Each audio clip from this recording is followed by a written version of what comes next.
ओम शांति। 13 जुलाई 2026। बाप दादा के अनमोल महावाक्य।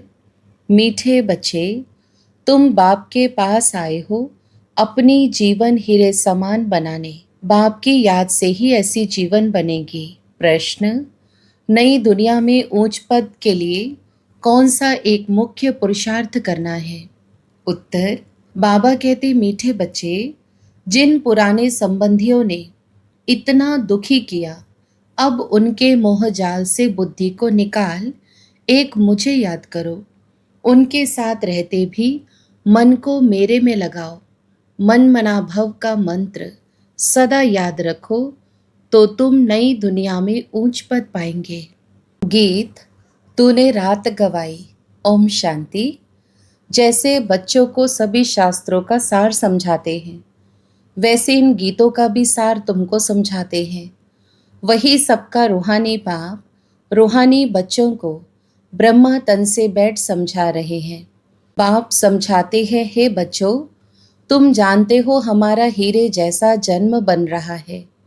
बाप के पास आते ही हो हीरे जैसा जन्म बनाने। हीरे जैसा जन्म कहा जाता है स्वर्गवासियों का, कौड़ी जैसा जन्म है नर्कवासियों का। तुम संगम युग को भी जान चुके हो। हम अभी संगम युग वासी हैं। यह संगम युग सबके लिए कल्याणकारी है। इस संगम युग में ही सर्व की गति सद्गति होती है। कौन करते हैं? परम धाम से आने वाला मुसाफिर। वह मुसाफिर है ना? तुम मुसाफिर नहीं हो, तुम आकर जाते नहीं हो। बाप कहते हैं, मैं पुरानी दुनिया में आकर फिर लौट जाता हूँ। बच्चे जानते हैं यह सेवा करने वाला सिर्फ एक मुसाफिर है, जो आकर हम बच्चों की बड़ी सेवा करते हैं। ऐसी सेवा और कोई कर ना सके। सेवा के लिए ही पुकारते हैं कि आकर हम पतितों की सेवा करो। बाप भी कहते हैं, हम बच्चों की सेवा में आए हैं, क्योंकि बच्चे बहुत दुखी हैं। पुकारते भी हैं, हमारे दुख हरो और शांति दो। दो चीज़ हमेशा याद रहती है, सुख और शांति। यहाँ दुख और अशांति है, तब पुकारते हैं। बाप ही आकर सारा राज सृष्टि चक्र का बच्चों को समझाते हैं। बच्चे समझते हैं अब भक्ति मार्ग खत्म होता है। कलयुग का अंत माना भक्ति नीचे उतरती आती है। ज्ञान से तुम्हारी चढ़ती कला हो जाती है। तुम ऊंचते ऊंच पद पा लेते हो। फिर वह प्रारब्ध का सुख कम होता जाता है। भक्ति तो भारत में जितनी होती है उतनी और कहाँ नहीं। आधा कल भक्ति चलती है। जब से द्वापर शुरू होता है और दूसरे धर्म स्थापन होना शुरू होते हैं, तब से भक्ति शुरू होती है। भक्ति भी पहले बहुत अच्छी होती है। जैसे स्वर्ग पहले बहुत अच्छा होता है, फिर आहिस्ते आहिस्ते कला कम होती जाती है। भक्ति शुरू होती है तो पहले पहले शिव के पुजारी बनते हैं। आधा कल्प कोई पूजा होती नहीं है। फिर भक्ति मार्ग शुरू होता है और दूसरे धर्म भी शुरू होते हैं। इतनी भक्ति और कोई कर नहीं सकते। पूरा आधा कल्प भक्ति चलती है।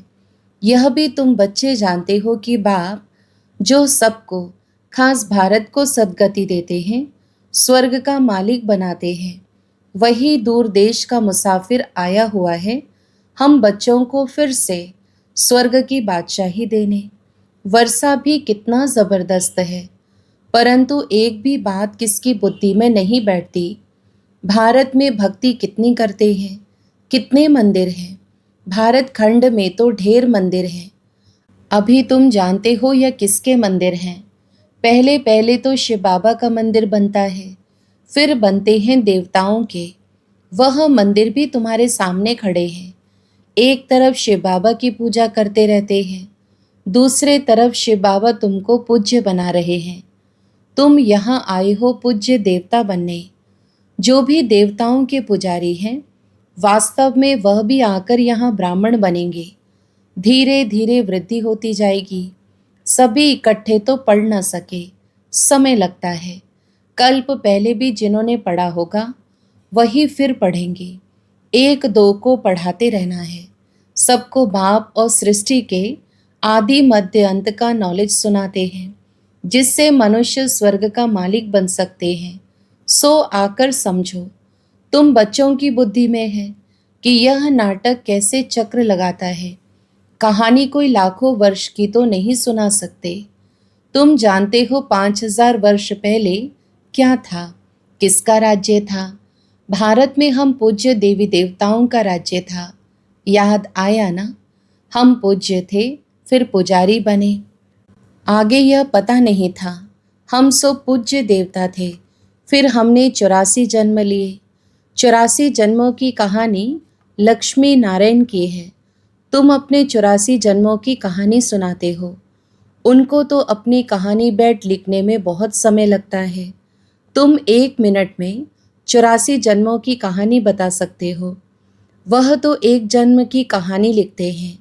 छोटेपन में क्या क्या किया, यह भी अपनी कहानी बताते हैं। हम 84 का चक्र कैसे लगाते हैं? एक की तो बात नहीं, बहुत ब्राह्मण हैं। तुम ही इस चक्र को जानते हो।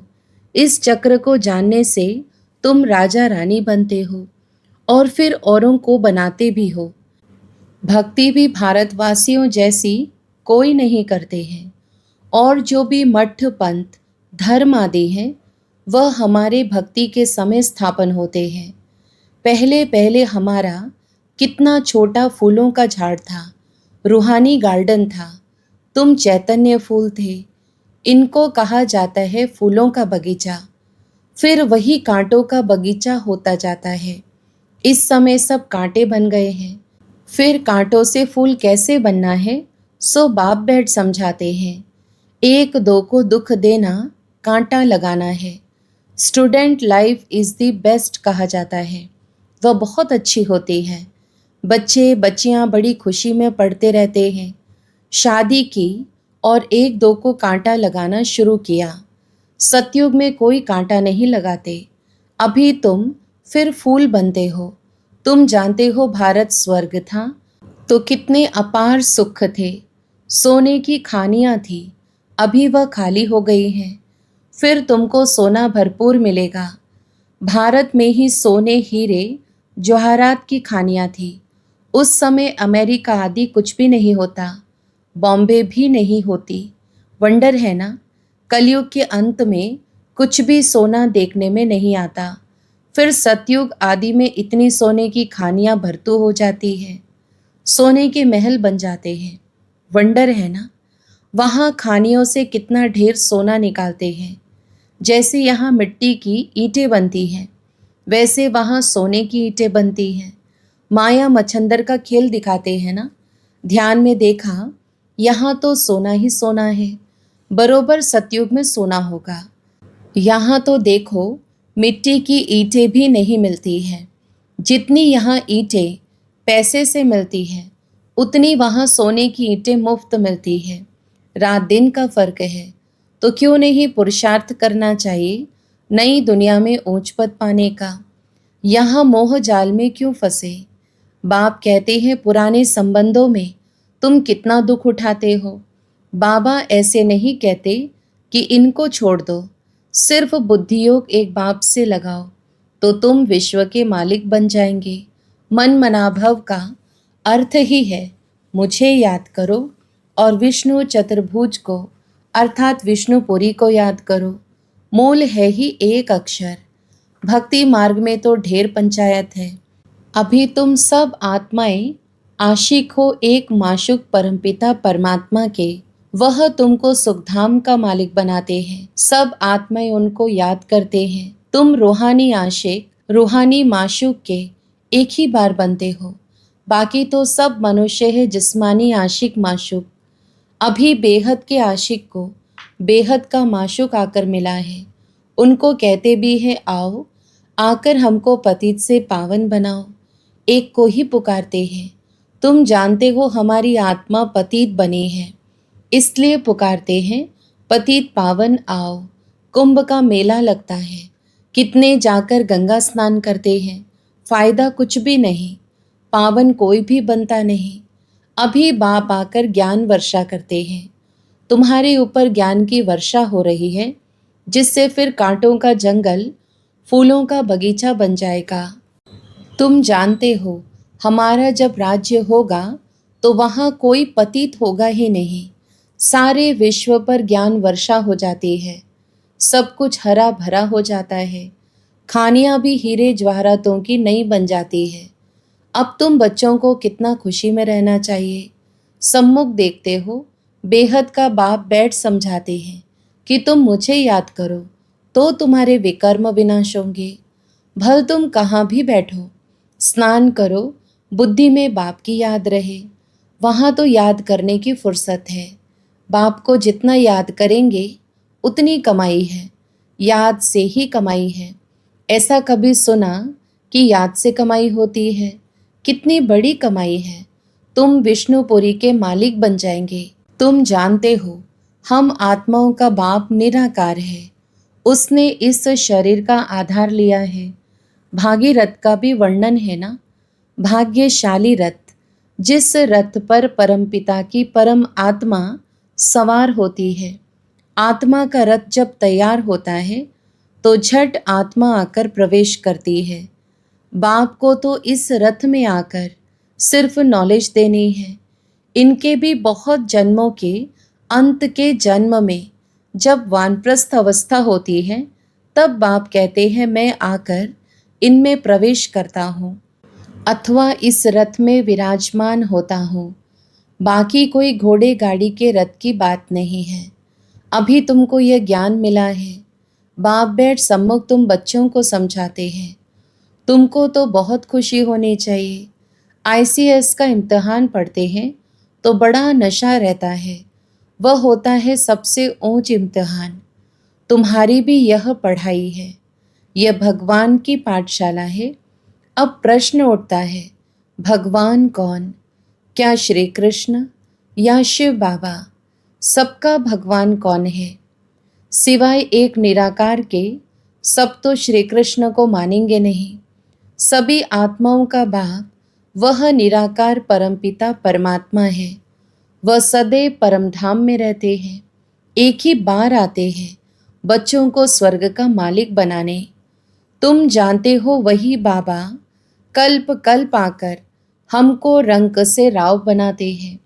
भारत अब रंक है ना, फिर दूसरे जन्म में क्या बनना है? तुमको सब साक्षात्कार हुए हैं। विनाश का भी साक्षात्कार किया है, स्थापना का भी किया है। भगवान उवाच, मैं तुमको राजाओं का राजा बनाता हूँ। बहुत दान पुण्य करने से कोई को अल्पकाल का सुख मिलता है। राजाओं के पास जन्म ले फिर फट से मर जाते हैं। कोई गर्भ में भी मर जाते हैं। कोई लूले लंगड़े काने बन जाते हैं। जैसे कर्म करते हैं वैसा पद पाते हैं। अब तुमको तो राजाओं का राजा बनाते हैं। तुम कहते हो बाबा हम बलिहार जाएंगे, तो जरूर राजाई भी तुम पाएंगे। भारत को महादानी खंड कहा जाता है। यहाँ दान पुण्य बहुत करते हैं। वह फिर शुरू होता है भक्ति मार्ग में। अब बाप तुमको 21 जन्मों के लिए दान देते हैं। अब तुम बाबा पर बलिहार जाते हो। तन मन धन सब कुछ दे दिया। अब बाप कहते हैं ट्रस्टी होकर रहो, अपना घर बार संभालो। सब शिव बाबा का है। मैं आपका हूँ, आपको ही याद करता हूँ। दिल से सरेंडर करते हैं। बाप कहते हैं भल महल में रहो, घूमो फिरो मौज मनाओ, सिर्फ मुझे याद करो तो तुम बहुत खुशी में रहेंगे। तुम विश्व के मालिक थे, अब फिर तुम पुरुषार्थ कर वह बनते हो। बाप समझाते हैं मीठे मीठे बच्चों, इस योग बल से ही तुम विकर्माजीत बनेंगे। बाप की याद से तुम विश्व के मालिक बनते हो। अच्छा, मीठे मीठे सिकीलधे बच्चों प्रति माता पिता बाप दादा का याद प्यार और गुड मॉर्निंग। रूहानी बाप की रूहानी बच्चों को नमस्ते। हम रूहानी बच्चों की भी रूहानी माता पिता बाप दादा को याद प्यार गुड मॉर्निंग और नमस्ते। धारणा के लिए मुख्य सार। पहला, राजाई पद पाने के लिए बाप पर पूरा पूरा बलिहार जाना है। तन मन धन सब समर्पण कर ट्रस्टी होकर रहना है, विक्रमाजीत बनने का पुरुषार्थ करना है। दूसरा, याद में ही कमाई है, इसलिए निरंतर याद में रहने का पुरुषार्थ करना है। ऐसा रूहानी फूल बनना है जो फूलों की दुनिया का अधिकारी बन जाए, अंदर में कोई भी कांटा ना रहे। वरदान, एक बाप में सारे संसार का अनुभव करने वाले बेहद के वैरागी भव। स्पष्टीकरण, बेहद के वैरागी वही बन सकते जो बाप को ही अपना संसार समझते हैं। जिनका बाप ही संसार है वह अपने संसार में ही रहेंगे, दूसरे में जाएंगे ही नहीं, तो किनारा स्वतः हो जाएगा। संसार में व्यक्ति और वैभव सब आ जाता है। बाप की संपत्ति सो अपनी संपत्ति, इसी स्मृति में रहने से बेहद के वैरागी हो जाएंगे। कोई को देखते हुए भी नहीं देखेंगे, दिखाई ही नहीं देंगे। स्लोगन, पावरफुल स्थिति का अनुभव करने के लिए एकांत और रमणीकता का बैलेंस रखो। अव्यक्त इशारे, ज्वाला स्वरूप स्थिति में रहे शक्तिशाली याद का अनुभव करो। जैसे किला बांधा जाता है जिससे प्रजा किले के अंदर सेफ रहे। एक राजा के लिए कोठरी नहीं बनाते, किला बनाते हैं। आप सभी भी स्वयं के लिए, साथियों के लिए, अन्य आत्माओं के लिए ज्वाला रूप याद का किला बांधो। याद के शक्ति की ज्वाला हो तो हर आत्मा सेफ्टी का अनुभव करेगी। अच्छा, ओम शांति।